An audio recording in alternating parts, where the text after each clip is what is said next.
Before long, we had reached the end of the road and parked our trusty ZR2. However, there was some drama to be had.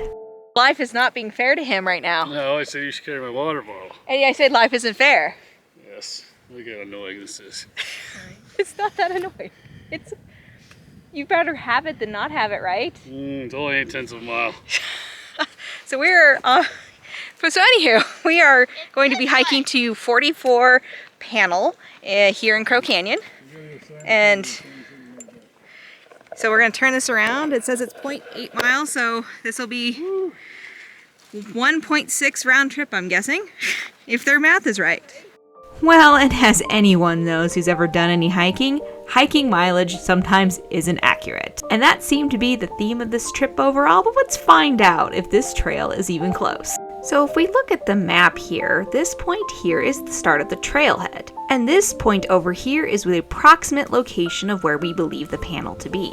So if we use Gaia's tools online here and make a route, we're going to be able to kind of give a good estimate on if their mileage of 0.8 is even close to being accurate. Well, as we trace what we think might be the hiking trail, because as you can see on the map, we don't actually have any GPX coordinates for this, we're going to have to be making it up to get this estimate. Well, according to Gaia, we're a little bit under 1.5 miles round trip, so maybe they're a little bit accurate. They said about 0.16. Anywho, let's get back to the hike.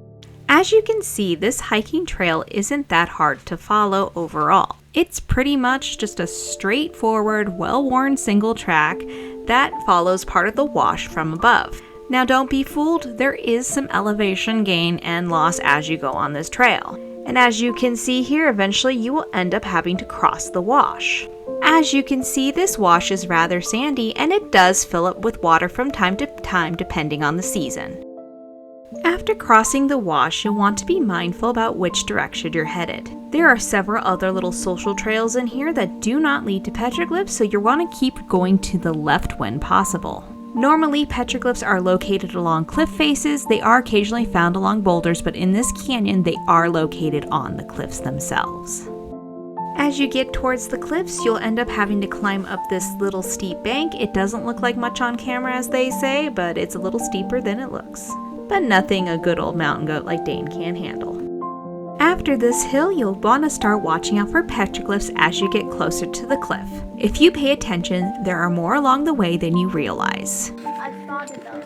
That's it. That's not it, but it's a good eye, Everett. 44 feet. A little human figure right here. Kind of curve around over here. See? That's cool. And there's a little human figure. Yeah, there is. Before you know it, you'll finally get a glimpse at the destination that you're hiking to. And it might be fun to play a game as you go. No, Dad. Where is the least amount of spot on to do this trip with snow ice cream? Hey, Dad. Me.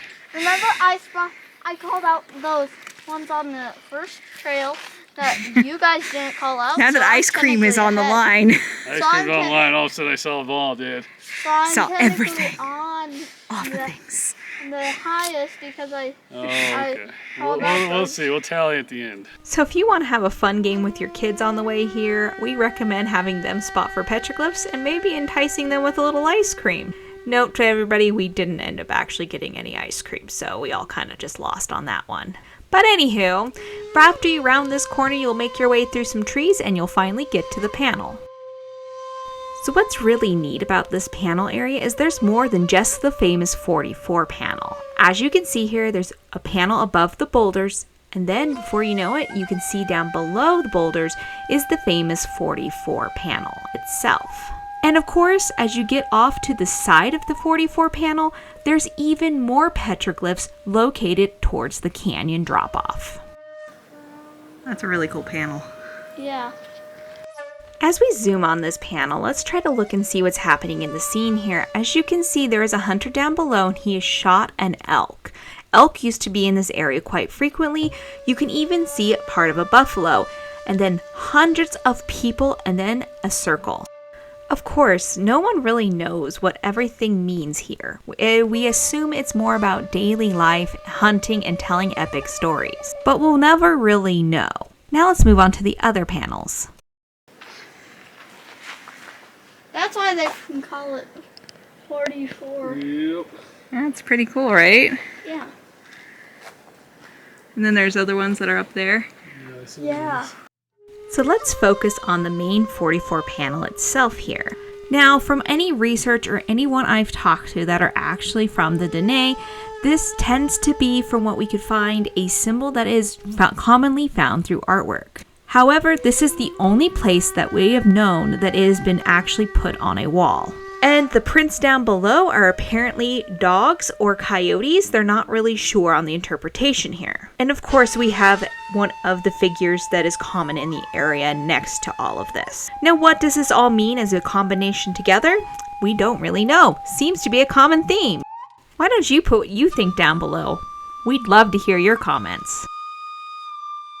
Now, if we look at the panel that is located above the 44 panel, this seems to have some more common things, such as an antelope there in the middle. Some of it appears to maybe be part of a map or maybe even a river system. The 44 panel offers an incredible blend of nature, beauty, and historical significance. This hike connects us with the past and gives us a deeper appreciation for the Navajo culture.